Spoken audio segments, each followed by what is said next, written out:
Amen. Miarabantsika rehetra indray ry havana aminaran'i Jesosy Kristy Tompo.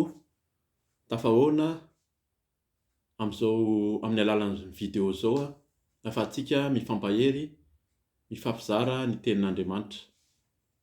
Dia ho ampitomboana amintsika tsirairay avy ny fiadanana sy ny fahasoavana avy amin'Andriamanitra Ray Jesosy Kristy ary koa ny firaisana amin'ny fanahy masina. Ary hivavakantsika miatrahantsika izao fampaherezana izao.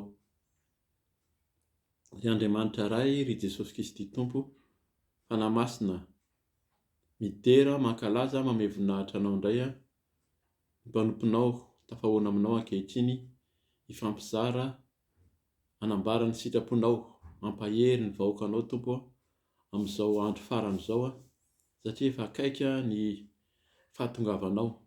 Ka dia miteneny ianao ampitoero amiko ny teny, aoka tsisy ambaraka fa tsy ny sitraponao, aoka tsisy feon'ny mpanomponao koa fa tsy ny feonao, ary ninona fanakaratsakanana rehetra tamin'ny Satana sy ny devoly dia efa foanana sy didiana roahana aminaran'i Jesosy Kristy zany ho any amin'ny farimbretra afo.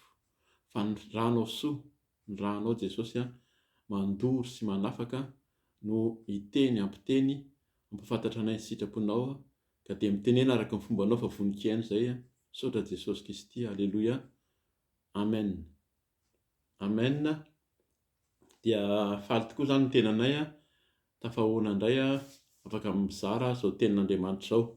Ny lohateny izay ho zarantsika androany dia ny hoe tsy kely lalana ny ratsy, tsy kely lalana ilay ratsy na atao hoe Satana koa zany fa izay manana ny tompo ihany no vonjena, na izay manana ny tompo ihany, manana Andriamanitra ihany no voavonjy. Tsy kely lalana hozy izy ny ratsy, Satana, fa izay manana ny tompo dia voavonjy. Iny moa zany ny tenin'Andriamanitra akantsika fampaherezana any amin'izany dia atombontsika sady zany ao amin'ny nomery 2:20. Mila vakiana manontolo ny nomery 2:20, ny 7:20 ary ny 8:20. Ahafahantsika zany na ahafahanao mahafantatra tsara ny tantara satria lava ilay tantara raha ho vakiana manontolo. Fa izay ilayntsika amin'ny fampiherezana ihany zany aloha no vakiantsika amin'ity nomery ity. Amin'ny Baiboly kato izy dia miteny hoe ny tantaran'ny Balama sy ny fiangavian'ny Balaka mpanjaka. Io zany tantaran'ny Balama sy ny fiangavian'ny Balaka izay mpanjaka tao Moab io. Teo aloha kely nisy efa fampiherezana resahantsika ny amin'ny hoe tandremo ny fahakiviana sy ny fimenomenomana fa sady mahafaty ny vatana no mahafaty ny fanahy koa. Zany mila tandremantsika, afaka jerentsika zany amin'ny vidéo teo aloha. Dia mitohy satria ny tantaran'ny zanak'Israely ao amin'ny nomery eo no mbola nasain'ny Tompo hifampaherezantsika amin'ny fanarahana azy. Tamin'io fotoana io rehefa nomenomenina ny zanak'Israely dia nandefa menarana afo Andriamanitra nanaikitra. Kanefa izay nijery ilay menarana varahana nahantona, izay ilazantsika zany fa Jesosy Kristy teo amin'ny hazo-fijaliana, izay nijery ka nino, satria raha tsy mino ianao zany tsy hijery hoe menarana varahana fa ahantona dia ahavelona sy hoe tsy hanaikitra intsony menarana, fa izay nino ka nijery an'ilay menarana varahana dia sady velona no tsy voakaikitra intsony. Mety mbola voakaikitra izy fa tsy nahafaty azy intsony ny kaikitra. Ka izay zany teo aloha hoe mila mino tsika aloha hoe Jesosy Kristy, ilay finoana tsy finoana hoe mila manao ezaka be mihitsy amin'ny fitadiavana ny finoana, hoe mitady toerana ray na endrika ray, fa mino an Jesosy Kristy. Izay efa nisy fampianarana amin'izay koa hoe inona no atao hoe finoana, dia mino fa Jesosy Kristy no zanak'Andriamanitra ary Jesosy Kristy dia Andriamanitra naniraka azy. Izay natao hoe finoana voalohany indrindra tokony ananantsika kristianina. Dia amin'ity tantaran'ny Balama ity zany, Balama io dia mpaminany tamin'izany mpisorona tamin'izany andro zany izay nalaza tamin'ny firenena maro.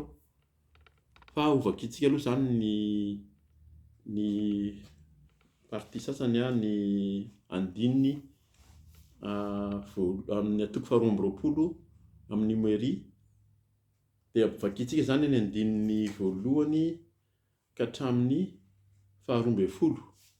Ahafahantsika mijery an'izay hoe sady tonga dia maharitantsika an'le hoe ny tsy kely lalana ny ratsy zany tsy kely lalana, fa izay manana ny tompo, izay manana Andriamanitra, zay no vonjena na voavonjy. Vakiana amin'ny anaran'i Jesosy zany manomboka ny andininy voalohany toko faharoa amby roapolo. Niainga indray ny zanak'Israely ka nitoby tany amin'ireo tany lemaka ngazana tany Moaba, tany andafin'ny Jordana tandrifin'ny Jeriko.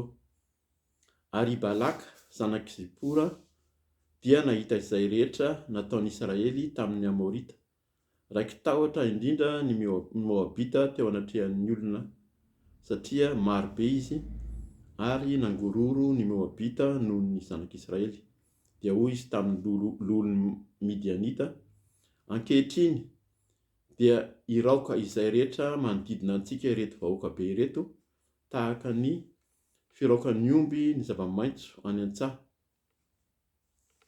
I Balaka zanak'i Zipora moa no mpanjakan'ny Moaba tamin'izany fotoana izany, dia nandefa iraka izy ho any amin'ny Balama zanak'i Beora any Petora, izay eo amoron'ny Eufrata, dia eo amin'ny tanin'ny firenena, mba hiantso azy ka hilaza hoe indro misy firenena nivoaka avy tany Ejipta, ary indro mandrakotra ny tany rehetra izy ka mitoby mifanandrify amiko.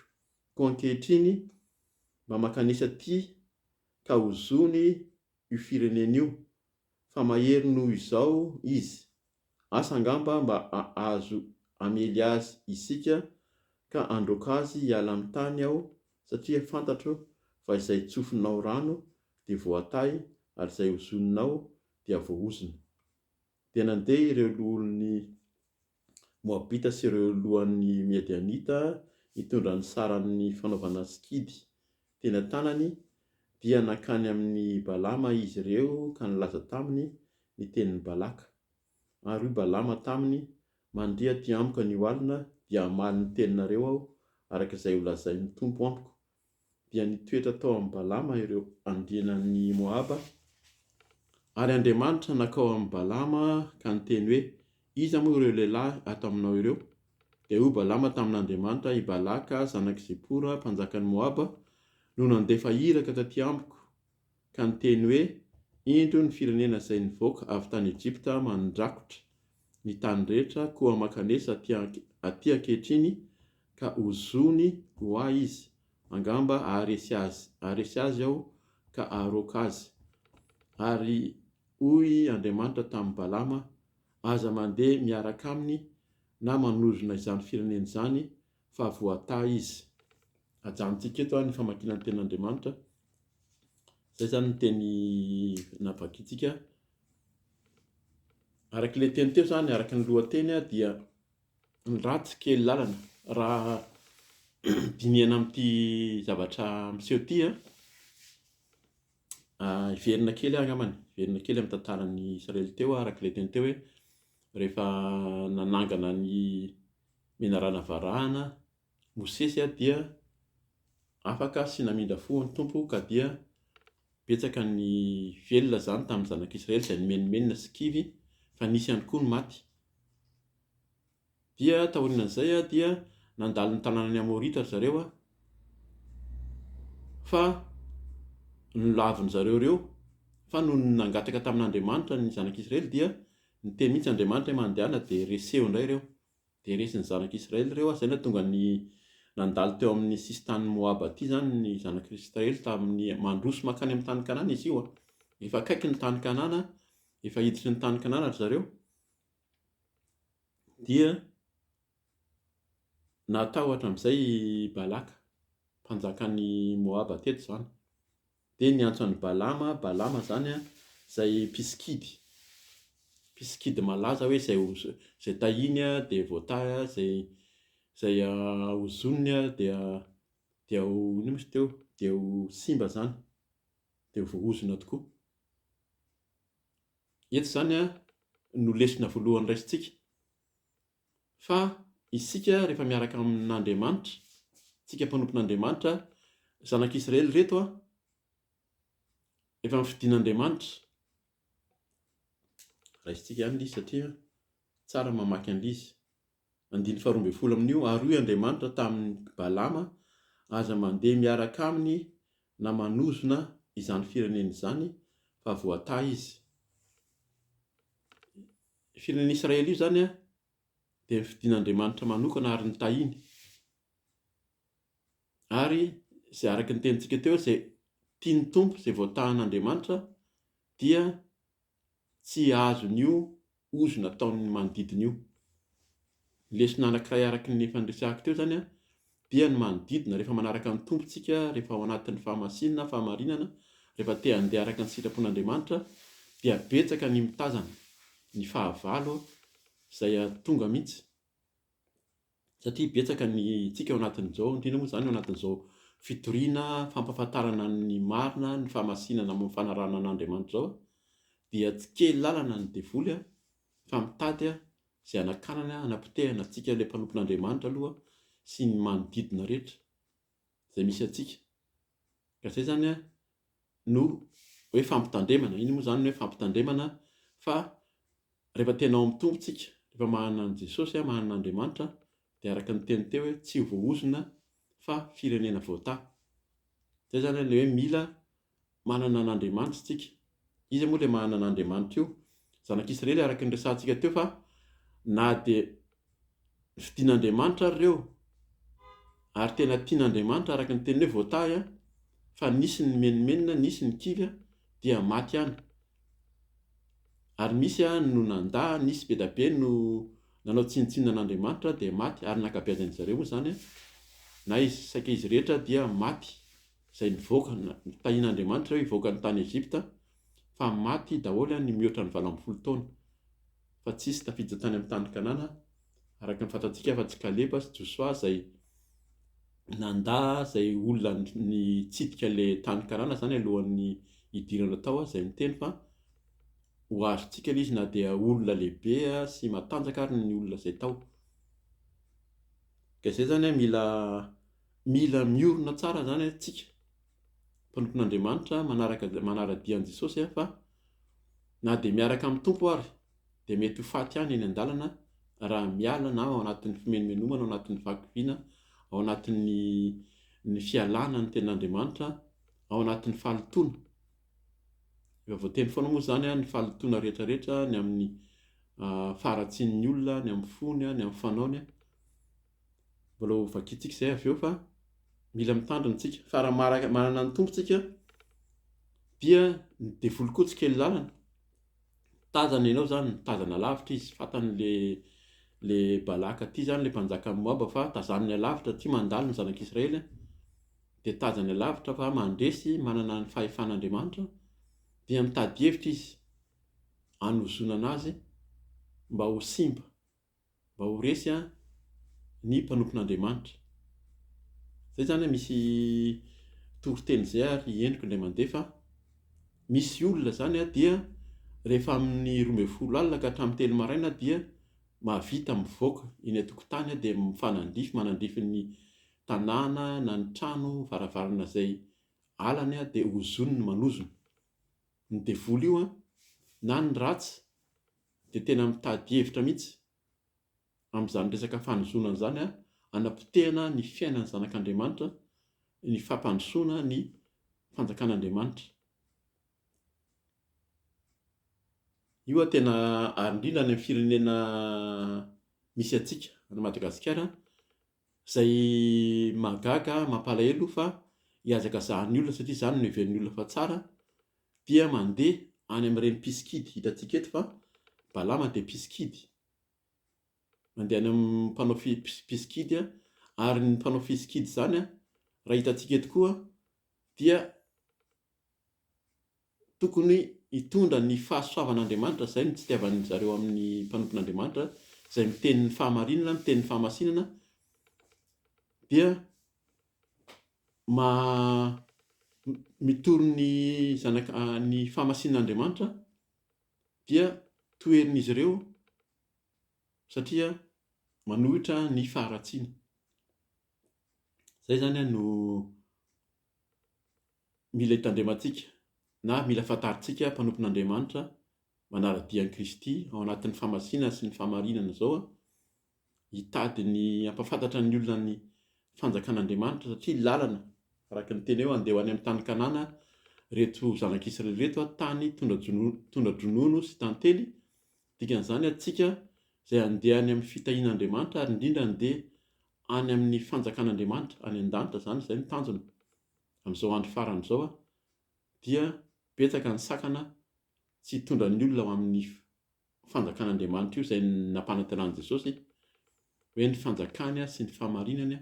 Izay no tena tiany ho hita, anamboatra fitoerana ho antsika izy dia ao amin'ny fanjakany any an-danitra ozy izy, eo amin'ny toerana izay hitoerako eo ankavanana indray mba te hahita an'izany koa, mba tiako nareo hahita an'izany. Nefa arak'izay dia lavitra io lalana io ary sarotra, fa ny devoly dia tsy kely lalina fa mitazana antsika eny lavitra eny izy ary dia mitady hevitra rehetra, indrindra mitady amin'ny fomba ety amin'izao tontolo izao zany dia ny anankiray amin'ny fomba fanozonana amin'ny mpanao sikidy, amin'ny mpanao ratsy. Zany hoe tena mitady tena amin'ny fomba mahagaga, atao hoe mahagaga moa zany fa tsy mahagaga aty koa, fa tena amin'ny fomba ratsy ny ataon'ny Satana, ataon'ny devoly, ataon'ny olona. Misy olona iasan'ny devoly koa izay mitady hevitra hanapotehana ny zanak'Andriamanitra amin'ny fomba ratsy tahaka izany.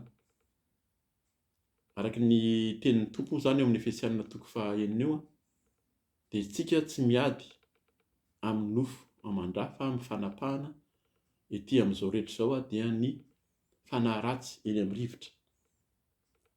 Misy fanapahana izay atsoin'ny Satana, izay ampiasain'ny Satana, izay Satana zany miaraka aminy hitady izay hanapotehana ny zanak'Andriamanitra izay manolo-tena andeha hamonjy ny famasinan'Andriamanitra sy ny toerana misy an'Andriamanitra.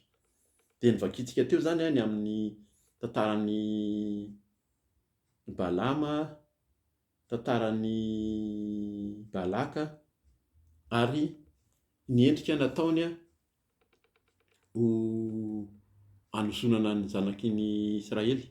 Fa araka ny vakitsika teo betsaka miverina matetika io amin'ny amporisihako anareo zany hoe vakio ny 2:20 sy ny 13:20, 14:20, fa miverina matetika io hoe ary io Andriamanitra tamin'ny Balama aza mandeha miaraka aminy na manozona izany firenena izany fa voataha izy. Firenena voataha, rehefa voatahan'Andriamanitra tsika miaraka amin'ny Tompo dia tsy tratran'ny ozona sy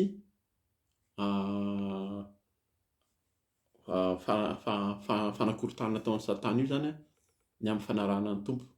Misy ny ataon'ny devoly izay tena tsy mety miatra amin'ny fiainantsika, fa rehefa tena mahana ny Tompo tsika araka ny hoe voataha teo dia Andriamanitra no miaro antsika.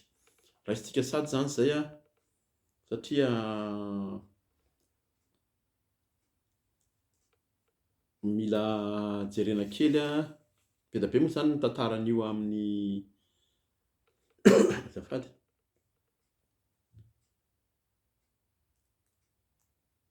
ny tantarany manambara amin'io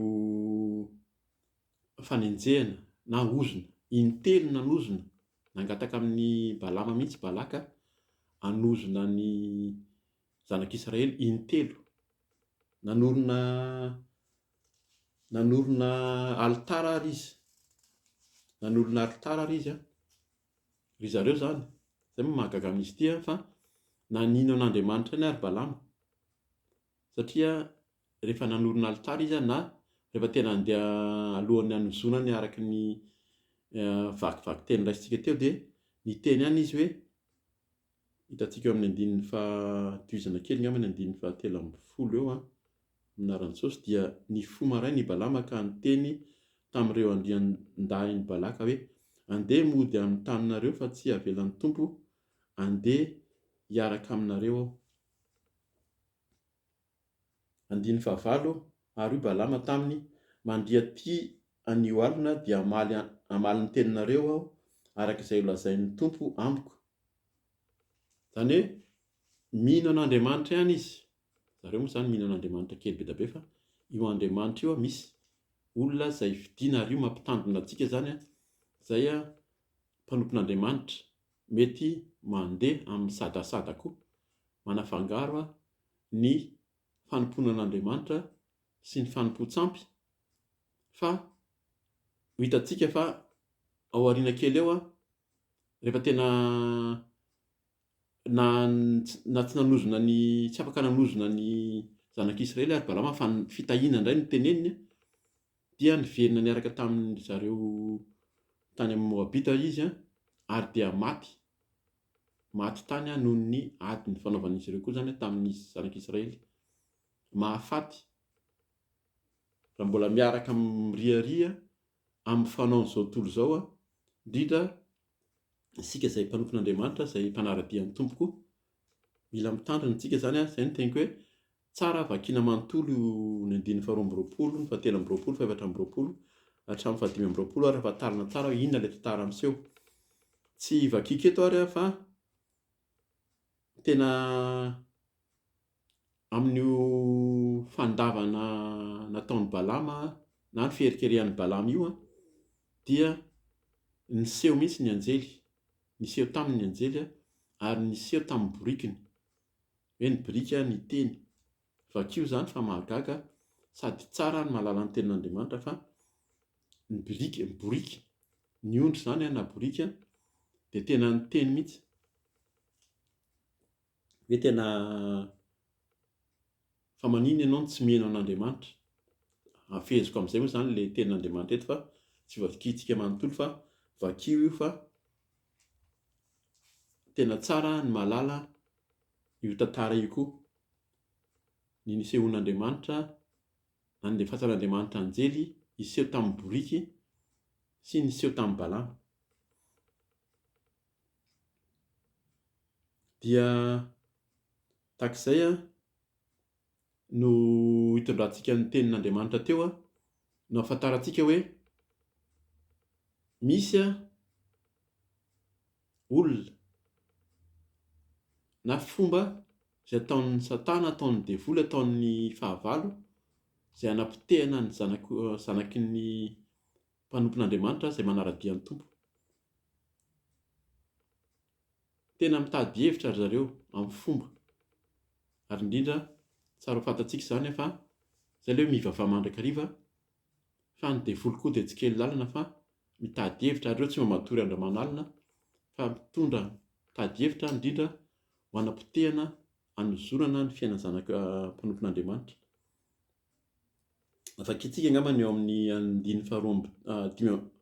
720 ahafantarantsika izany fomba mety ho ataon'ny fahavalo zany na ny mpisikity na ny mpanompo sampy izay entina hanapotehana ny zanak'Andriamanitra.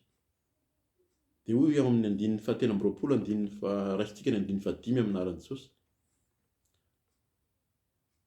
Ary ny tompo nanisy teny teo am-bavan'ny Balama ka niteny hoe hiverena ny an'i Balaka ka toy izany no lazainao. Dia niverina tany amin'ny Balaka izy arindro nijoro teo anilan'ny fanatitra dorana izy dia izy sy ireo andrian-dahin'ny Moaba rehetra.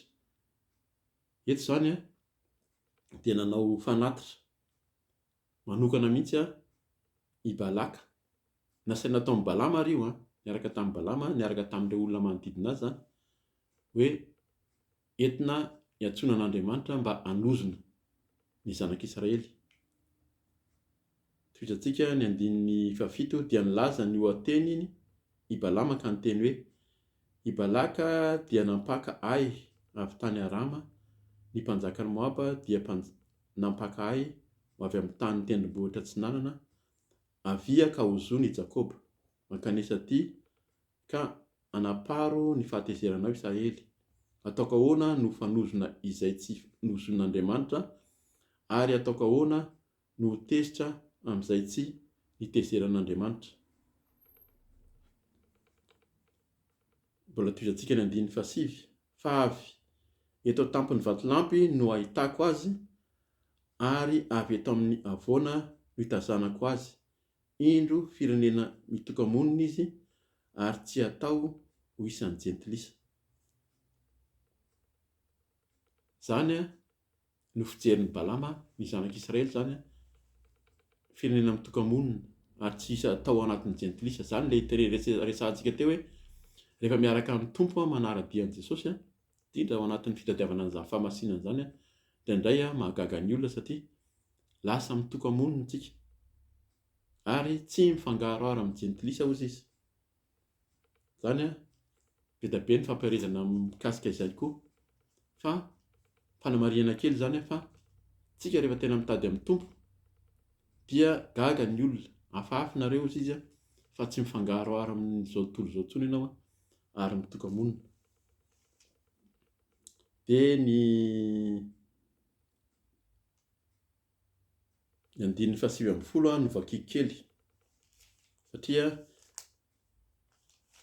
ny ezaka foana zany Balaka ny teny tamin'ny Balama hoe hozony ireo, hozony, ndao indray hoe etsy, ndao indray hifindra toerana fa hamonjy tendrombohitra hafa indray.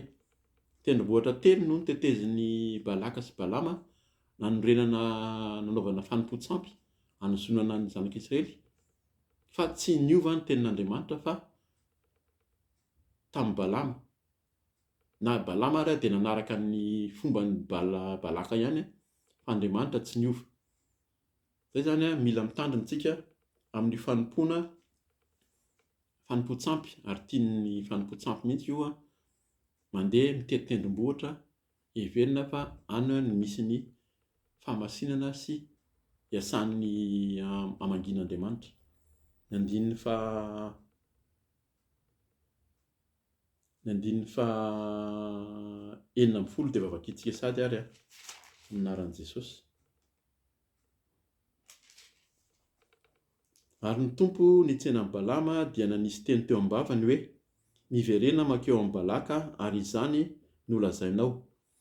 Noho ny tonga tany aminy izy dia indreo teo anilan'ny fanatitra dorana manontolo izay naterin'izy izy sy ireo andrian-dahin'ny Moaba izay teo aminy. Dia hoy Balaka taminy, ahoana no nilazain'ny tompo? Dia nilaza ny lohateny ny Balama hoe mitsangana ry Balaka ka mandrenesa atongilano amiko ny sofinao ry zanak' Zipora, Andriamanitra tsy mba olona ka handainga na zanak'olombelona ka hanenina, moa efa nilaza va izy nefa tsy nahatanteraka, na efa niteny va izy ka tsy notoviny. Zay zany no tokony hafaly atsika izay manara-dia amin'ny tompo, tsy miova amin'ny tenin'ny Andriamanitra. Raha tsy hoe ao anatin'ny fibebahana, fantatsika tantaran'ny Jona nakany Niniva, fa rehefa mibebaka ireo olona ireo rehefa nampanambara ny amin'ny loza izay ahazo azy ka mibebaka dia mamindra fo sy miantra ny tompo, teniny koa zany ary be famindrapo. Fa ho amin'ny olona izay miziriziry sy mandeha amin'ny faharatsiany dia tonga ny fahatezerana. Ary fantatsika zany araka ny resantsika teo fa na ny zanak'Israely izay neverina fa novidiany ary dia maty. Andriamanitra ihany namono azy ireo amin'ny fomba raha ohatra ao anatin'ny tsy finoana, fimenomenomana sy ny tsy fahatokinan'Andriamanitra. Dia horaisintsika ny tenin'Andriamanitra hanamarinantsika ny amin'izany hoe rehefa tena miaraka amin'ny tompontsika ny devoly tsy kely lalina hozy izy ny lohateniny raisintsika teo fa izay manana ny tompo ihany no vonjena. Rehefa tena manana an'i Jesosy ianao miaraka amin'i Jesosy dia izy no hamonjy, izy no efa nitahy antsika, efa nanolotra ny tenany teo amin'ny hazofijaliana ho famonjenantsika hozy izy. Dia hamaky tenitsika ao amin'ny Isaia aloha voalohany indrindra, Isaia 3:70, ny 10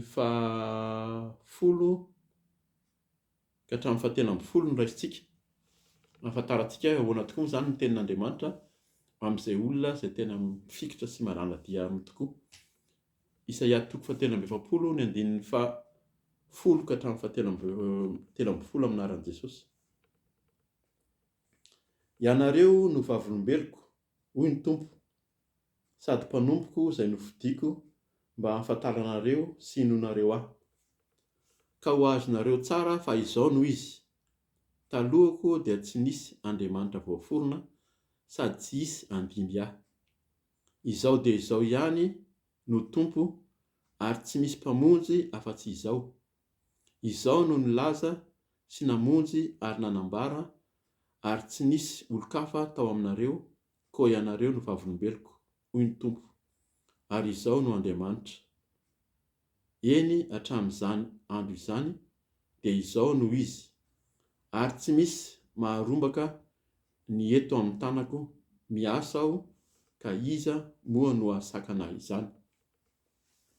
Izany no tenin'ny Tompo izay hifaliantsika. Tena tokony hifalintsika rehefa mianana an' Jesosy, fa meny izany teny izany. Averiko ilay amin'ny andininy fahatelo amby folo teo, ny teo aloha moa izany efa manamafy ihany koa, fa eny hatramin'izany andro izany dia izao no izy. Andriamanitra io, ny Tompo Andriamanitra, ary tsy misy maharombaka ny eto amin'ny tanako.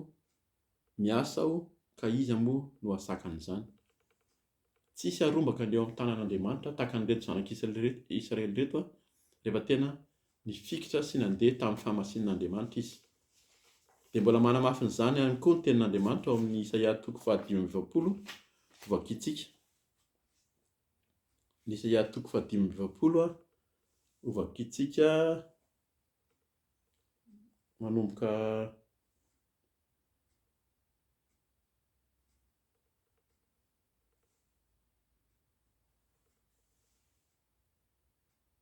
ny andininy faha 1:10. Ny andininy faha 1:10 sy ka hatramin'ny fahatelo amby folo ihany koa no vakintsika, ahafahantsika manamafy izany hoe fitiavan'Andriamanitra izany. Aminaran'i Jesosy, izao no nolazain'ny Tompo, ny iray masin'Israely, dia ny namorona azy. Ny zavatra ho avy va no anontaniana amiko? Ny zanako sy ny asan'ny tanako dia aoka ho adidiko ihany. Izao no nanao ny tany sy nahary ny olona eo amboniny. Ny tanako ihany no namelatra ny lanitra sy nandahatra ny eny amin'ny rehetra. Izao no nanaitra azy io tamin'ny fahamarinana, ary araviko avokoa ny lalany rehetra. Izy no anangana ny tanànako, ary avelany andeha ny oloko voababo, nefa tsy ambola amin'ny karena, hoy Andriamanitra, tompon'izao rehetra izao. Izay zany tsika dia novidian'Andriamanitra manokana, tsy tambola amin'ny karena, fa tamin'ny ràn'i Jesosy. Izany no nividianany antsika, ka dia mahereza ao anatin'ny ady, satria araka ny teny teo, devoly tsy kely lalana, ny ratsy dia tsy kely lalana, fa mitady hambodika antsika amin'ny fomba rehetra, amin'ny endriny rehetra, fa izany teny izany tsara verenanao vakio matetika. Ny Isaia 7:20, ny andininy 10 hatramin'ny 7:20, ny Isaia 5:20, ny andininy 1:10 ka hatramin'ny 7:20 ihany koa. Betsaka ny ten'Andriamanitra mampahery eo, fa izay no anisan'ny teny raisintsika, ahafantarantsika fa hoe izay manana ny Tompo, izay manana ny Jesosy ihany no vonjena, raha misy ary ny endrika taon'ny fahavalo izay hanapotika antsika. Maraparana antsika ny tenin'Andriamanitra dia ny teny izay raisintsika ao amin'ny Matio. Io dia milaza ny amin'izao farany izao, efa farany izao mitondra ny hoe tena faharatsian'ny olona. Amin'izao andro farany izao tsy farandro araka ny tenentsika foana, fa amin'izao andro farany izao dia efa miaratsy ny olona, ary tsy mino ny fahamasinan'Andriamanitra. Nefa hovakintsika tovy amin'ny nomery teo ihany, fa na dia ao anatin'ny faharatsiana amin'ny fotoana farany ary izay manambara ny andro farany, nambaran'i Jesosy amin'ny Matio 7:20 no vakintsika, dia hafa ihany izay olona manana ny tompo miaina ao anatin'ny famasinana fa tsy ataony tsinitsinina. Vakitsika zany ny Matthieu 7:20 ny andininy 7:4 ka hatramin'ny 7:10 no vakitsika amin'ny anaran'i Jesosy. Ary Jesosy namaly azy ireo hoe mitandrema fa andao isy hamitaka anareo, fa maro no avy amin'ny anarako ilaza hoe izao no Kristy, ka maro no voafitany. Ary andre ady sy filazana ady ianareo, koa mitandrema aza matahotra, fa tsy maintsy ho tonga izany, nefa tsy mbola izay no farany. Fa isy firenena hitsangana mely firenena, isy fanjakana hitsangana mely fanjakana, ary isy mosary sy horohorontany any amin'ny tany samihafa. Fa izany rehetra izany no fiandohan'ny farariam-piterahana. Ary atolony ampijaliana ianareo ka vonony, ary ho halan'ny firenena rehetra ianareo noho ny anarako. Eo zany dia efa manambara sady mitovy amin'ilay tary amin'ny nomerita fa ho halan'ny firenena rehetra ianareo noho ny anarako. Tahaka ny dazanan'ny firenena manodidina ny zanak'Israely fa alany, tazana lavitra fotsiny izy dia efa alany.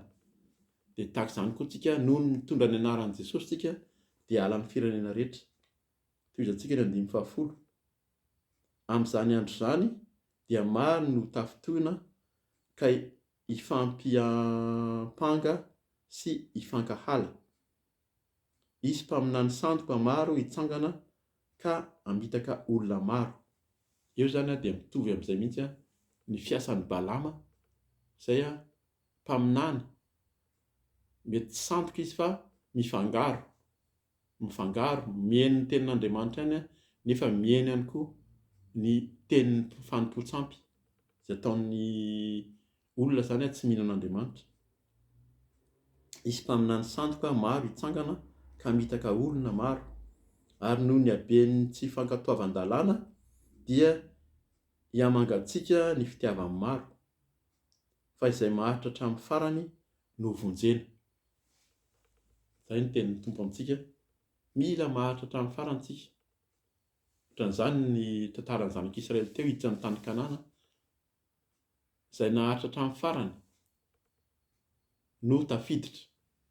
Fa raha hatramin'ny alohan'ny hidirana teo amin'ny tany Kanana io ary ka mbola nandà sy tsy nino an'Andriamanitra dia mbola maty, fa tsy tafiditra tamin'ny tany Kanana izay nampanantenan'Andriamanitra.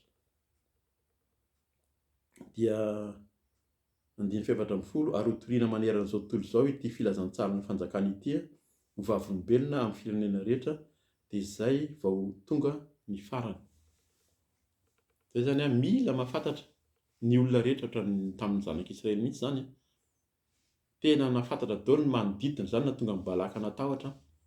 Nahafantatra daholo ny olona fa resy ny zanak'Israely daholo ny olona manodidina, indrindra fa mitady hanakana ny fidiran'izareo teo amin'ny tany Kanana. Ka izany koa tsika miara-bia amin'ny Tompo mandeha araka ny famasinan'Andriamanitra, ny famarinana, dia misy ny fahavalo, nefa matokia fa tenin'ny Tompo teo fa izy no miady.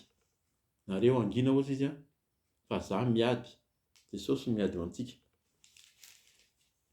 Dia marana antsika ny tenin'Andriamanitra sy marana antsika izao famparezana izao dia raisintsika fohy ny eo amin'ny manomboka ny 9:20 amin'ny Matthieu 7:20 teo ihany, vakina amin'ny anaran'i Jesosy. Fa mivavaha ianareo mba tsy ho amin'ny ririnina na ho amin'ny sabata no andosiranareo, fa amin'izay andro izay dia hisy fahoriana lehibe izay mbola tsy nisy toy izany hatrizay ny andohan'izao tontolo izao ka mandraka ankehitriny, sady tsy hisy intsony. Ary raha tsy afoezina izany andro izany dia tsy misy nofo ho voavonjy, fa noho ny olom-boafidy dia ho afoezina izany andro izany. Izay zany famparezana antsika ho avy ny zavatra mafy iseho amin'izao andro farany izao ho tonga betsaka ny faminaniana, betsaka ny tenin'ny mpanompon'Andriamanitra izay efa milaza amintsika fa ho avy zany zavatra miseho, ny faharatsiana, ny fahoriana lehibe, fa isaorana ny tompo fa noho isika izay manolo tena mitady amin'ny tompo dia ho afoeziny izany, ary indrindra ho afoezina noho isika. Betsaka ny ho faty, betsaka ny ho tsy tafiditra. Raha mamaky ny teny aoriana isika dia misy ny fanoharana ny amin'ny hoe misy eny an-tsaha ny ray akana, ny ray ajanona amin'ny toerana rehetrarehetra zany dia amin'ny filazan'ny ten'Andriamanitra ny atsasaky ny olona sady nefa tsy tafiakatra any an-danitra, maika fa ho antsika izay mbola ao anatin'ny fanompona. Io zany mila mampitandrina antsika koa zany ankoatran'ny fiainana ety amin'izao tontolo izao dia na isika ao anatin'ny fanompona, ao anatin'ny fanarahana an' Jesosy, efa mifantatra an' Jesosy fa tsy mandeha araka ny sitrapon'Andriamanitra fa mifangaroaro tahaka nataon'i Balama teo dia ho faty ihany fa tsy hiditra any amin'ny tany Kanana, any amin'ny tany izay efa noman'ny tompo antsika koa dia ny amin'ny fiainana mandrakizay izay efa omanin' Jesosy antsika dia any an-danitra zany. Dia misaotra ny tompontsika amin'izany fampaherezana izany fa mila mitandrina izany tsika, mpanompon'Andriamanitra izay manaradia ny tompo ao anatin'izao fanompona izao fa ny devoly koa dia tsy kely lalina fa mahita izao ezaka, izao fanarahana ataontsika amin'ny tompo izao ka dia mitady hevitra hanozona hanapotika ny fiainantsika, fa isika izay manana ny fahamasina sy fahamarinana mandeha araka ny sitrapon'Andriamanitra dia efa nomeny tompo teo koa fa tsisy harombaka izay eo an-tanany fa izy no miay antsika ka dia mahereza fa noho ny azafady noho ny fisiantsika tsiraray avy no isian'ny famindrapo izay ataon'ny tompo amin'izao andro farany izao amin'ny firenena, amin'ny tokantrano, amin'ny tenantsika tsiraray avy ary amin'ny fianakaviana. Misaotra ny tompontsika amin'izany teny izany dia hivavaka antsika tompoko. Eny ry Andriamanitra, ry Jesosy Kristy tompo fanahy masina, maheno ny teninao izay dia misaotra indrindra nefa koa mety hoe matahotra na mieritreritra satria devoly tokoa dia tsy kely lalina fa mitady hanapotika, handrava, hanakivy, hampiemotra anay tsiraray avy. Fa ankehitriny tompo noho ny tananao mahery, noho ilay ranao soa mandoro, noho ny fahefana izay anananao Jesosy dia amin'ny anaranao Jesosy Kristy avy any Nazareta nandroahana sy hanapotehana ny asany maizina, mitondra fanakiviana, mitondra fahampiamorana, ny fanaratsiana, ny fampierikereana ataon'ny Satana, ny ozona sy ny ady ratsy rehetra, ny fahafatesana, ny aretina dia foanana sy didiana amin'ny anaranao Jesosy Kristy.